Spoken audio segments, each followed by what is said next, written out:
So I'm the pastor here at Sneads Ferry Presbyterian Church, Steve Fitzgerald, and it was my blessing to go with a crew of 14 others to Western North Carolina to do some hurricane relief work. And we're a long ways out, 9 months out, when we went in June of 2025, when of course all of this hit in September of 2024. But it was an amazing experience, and we had a general theme. I told them there's 3 words you need to remember for all mission trips, and those 3 words are flexibility, flexibility, flexibility. And that was indeed true. So Presbytery of Western North Carolina was working with Methodists who were working with local organizations, and what we were told we would do, what we were told them we could not do, all of that was kind of up in the air. But I had the most incredible team that there is. And the vision of our church that we came up with when I was early on here in the first year and a half as their transitional pastor was that we're moving in the rhythm of Christ. And this is an active moving congregation, partly because we're near the Marine base and almost directly across from the Marine Raiders MARSOC base. And we have a lot of young families, but they come and they go, they move. But this is also a young congregation, and they're not afraid to try new things. And if they work, great. And if they don't work, they'll say, let's move on from that and try something new. They're very open to trying new things. And so we're really living into this moving in the rhythm of Christ. And that was the theme of this trip, focused also on water. And I made them sit. We had devotions every night. I made them listen to a chant that was composed and recorded for John Philip Newell, who I like. He's a great author on Celtic Christianity, and I love the outdoor aspect of my Irish roots. And so we were talking about rivers, and one of his chants is, "You shall be like a garden, like a deep spring whose waters never fail." And as we talked about these waters that can be a great blessing, have all kinds of biblical positive meanings in Scripture, but they can also be a deluge that washes us away and sweeps away to destruction.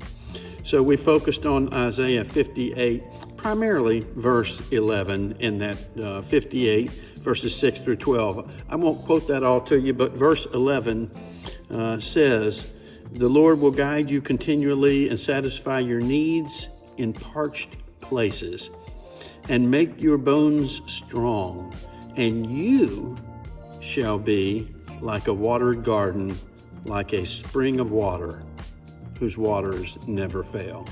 So my challenge to the team was to recognize that when Christ is with us, that we're not going with our own resources, but the resources of God's strength and God's presence and God's promise and God's power.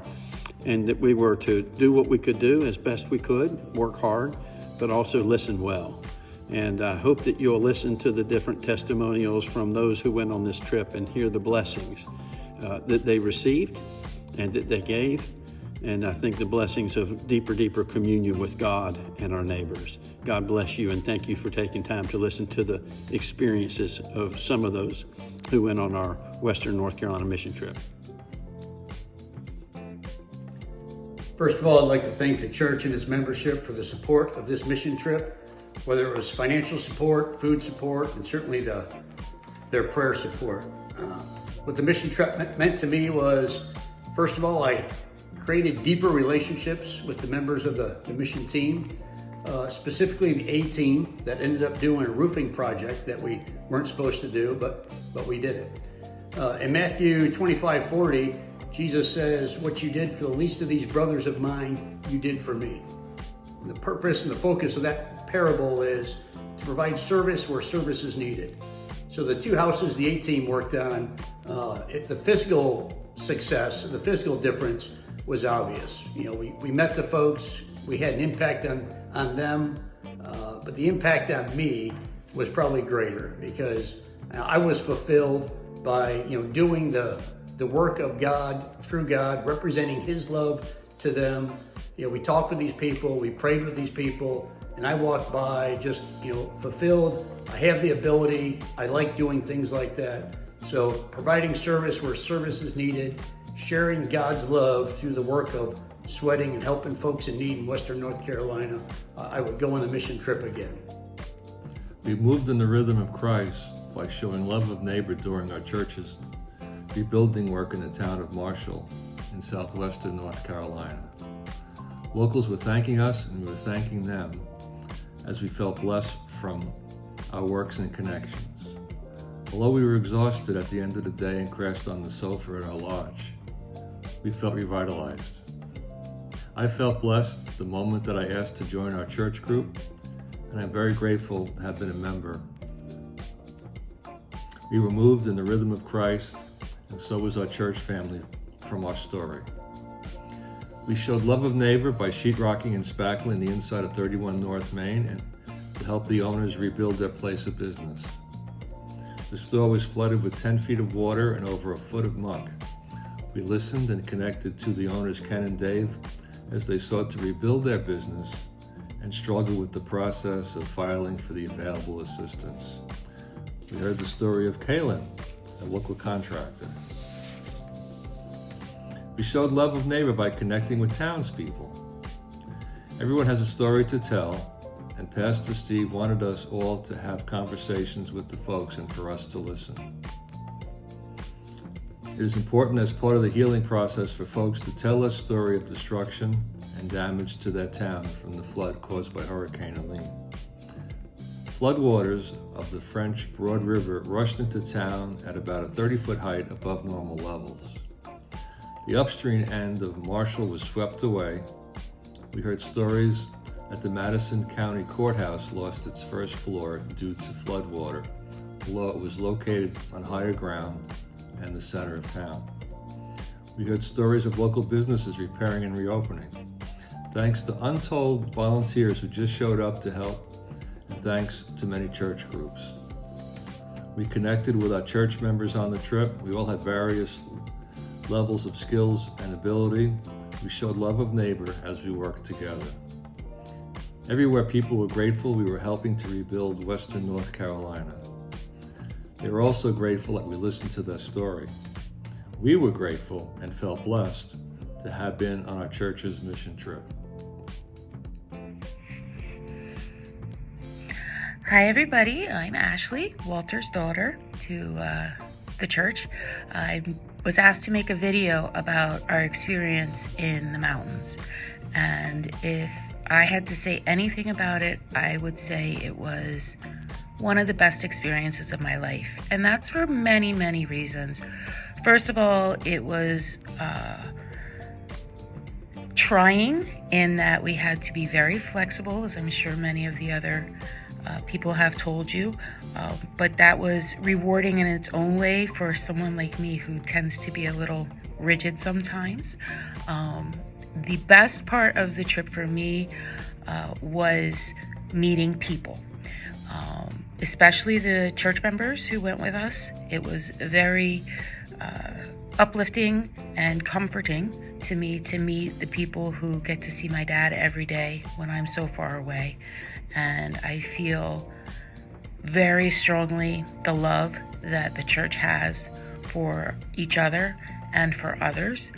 The folks we met in Marshall, the town where we worked, I became a, if not good mudder, at least a passable mudder. And I want to thank Maddie for that, the boss of the mud crew.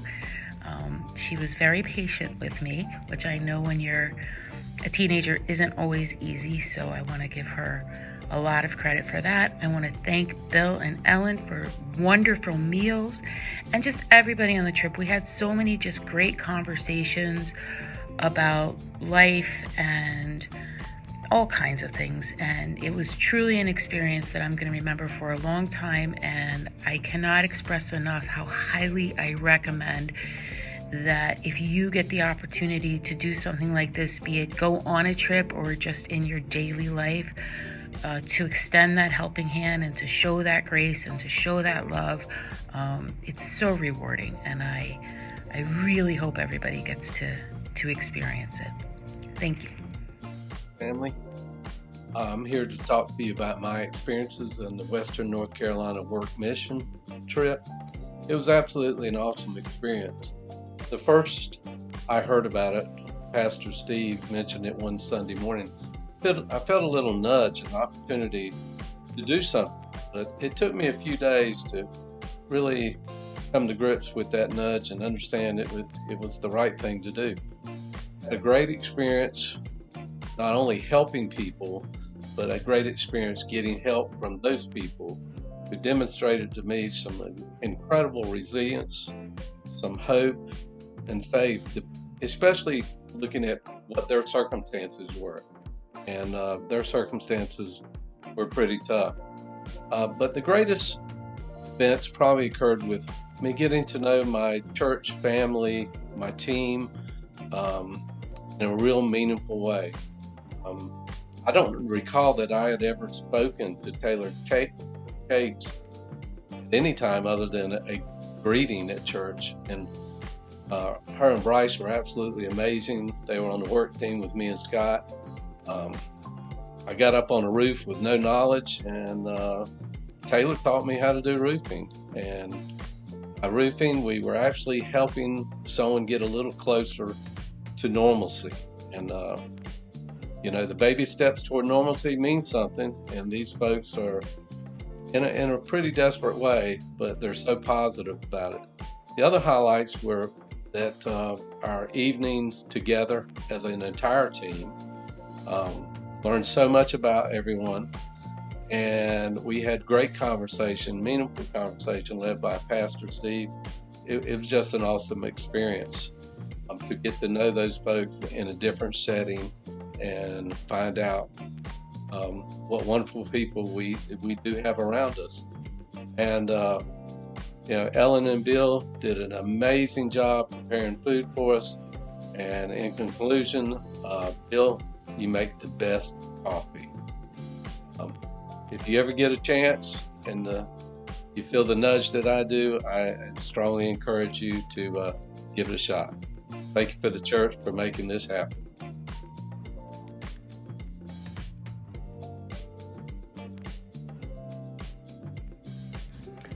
Hi, my name is Bryce Cates. I went on the mission trip to Western North Carolina with the church. In Canton is where we stayed. We worked in Maggie Valley and in Waynesville. I was part of Team A, the roof team. We spent the first 2 days putting a new roof on a lady's house in Waynesville. We spent the third day we were there cleaning up her property, weed eating and mowing and picking up trash. And the fourth day we were there, we went to Maggie Valley and helped a lady and did drywall in her house. She has 5 kids with a brand new, week-old baby at the time. We were able to hang some drywall in her house and get her house up and going, or in the process of up and going.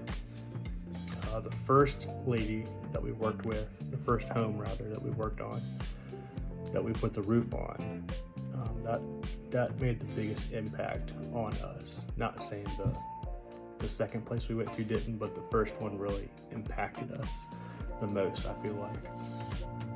When we drove by on Monday, we were looking at the GPS and looking at the address and looking at the house, and that's the right address, but there's no way that's the house we're supposed to be working on. And sure enough, it was. It was in such disrepair, we didn't even think that's where we should be going. She had a 2-acre lot, or a 2-acre piece of property, and a double-wide trailer on it, and there's a blue tarp on top with 2 storage units sitting in the yard. When the roof I don't know if it got ripped off, but the roof came up. It ruined everything inside, so she pulled everything out of her house that was savable, and that's what's in the storage units. And there's blue bins kind of all over, and then she's living in a little 14-foot camper on the side of her house.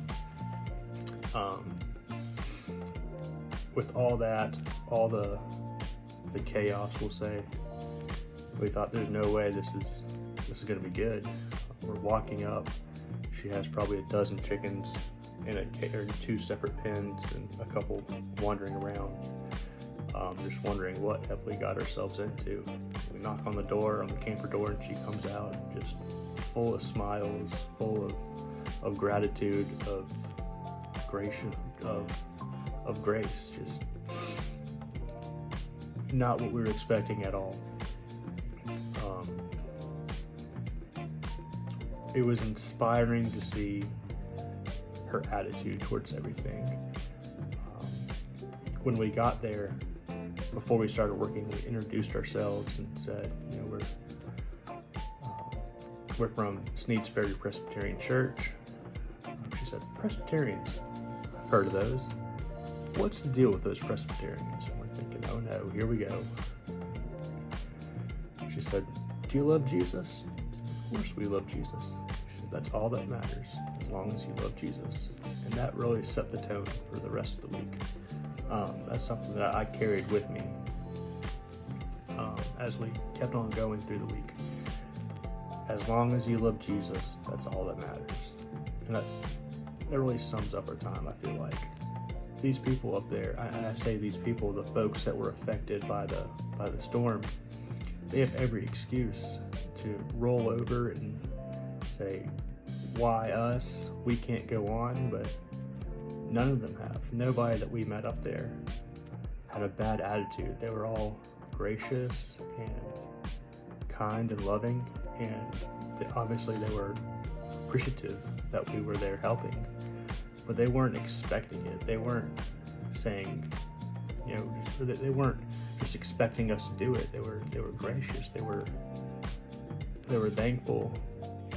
Prior to leaving on our mission trip, I knew that I was going to be stepping out of my comfort zone, and I certainly did. Physically, I was very, very challenged. It was God's help that got me to be able to plan and help put out 3 meals a day for our appreciative team. When I think of the mission trip, I think of the words love and gratitude and spiritual growth. We all met some pretty awesome people who were the survivors of Helene and are now the thrivers of Helene. One person who has had an impact on my spiritual growth is a woman from the Canton Presbyterian Church. Her husband was in the final stages of dementia. Funny how I should be drawn to her. We had some time to talk and feel, and now that I'm home, I'm hoping to keep up with her by phone. The other group of people who had a big impact on me was a mother and her 2 daughters in the Canton Presbyterian Church, a very small church of about 50 people. We talked about encouraging her to start a youth group. Since I've been home, I have had some contact with her, and I'm just waiting to hear what she needs from our Christian Ed program. I'm honored to be a member of our church and seeing how our church family taught our children to learn about what experiences the children of Canton had with Hurricane Helene. Children, those toys, books, and especially your cards were very much appreciated by the children of Western North Carolina. In closing, I'd like to thank my church family for supporting us all as representatives of our church. I found out that the church was getting together a mission trip to go to the North Carolina mountains. Felt like I absolutely had to go. North Carolina is my home state, and it was not treated well after Hurricane Helene. After some confusion the first morning that we were there, this would be Monday, we ended up in Canton, North Carolina, which is kind of an old-looking town, which is pretty much now closed up, except for a couple of restaurants and some storefronts. There's also a church across the street from where we were working that is enclosed by police tape and has a big red X across the door. I did find a little hole in the OSB covering the windows, and I stuck my phone in there and did a video shot around, and there's nothing inside the church. It's really sad. We ended up putting up a ton of sheetrock in a 2-story storefront building. The people who own it live upstairs. The water did not reach there quite, but the downstairs was completely decimated. Kaylin, who was a young fellow who works there, and Ken and David, who live there, were incredibly helpful and incredibly appreciative of what we were doing. Well, Jesus told us to help people and people in need, and Canton is definitely in need. I expected to feel good about what we did, but I did not expect to feel the love that I felt going from them to us, and the love in our group, and where we all got to know each other much better. It was an incredibly gratifying trip. We actually helped people, and we helped ourselves get closer to Christ. And hope you understand that this was a great thing. I will go again, and I hope you go again too.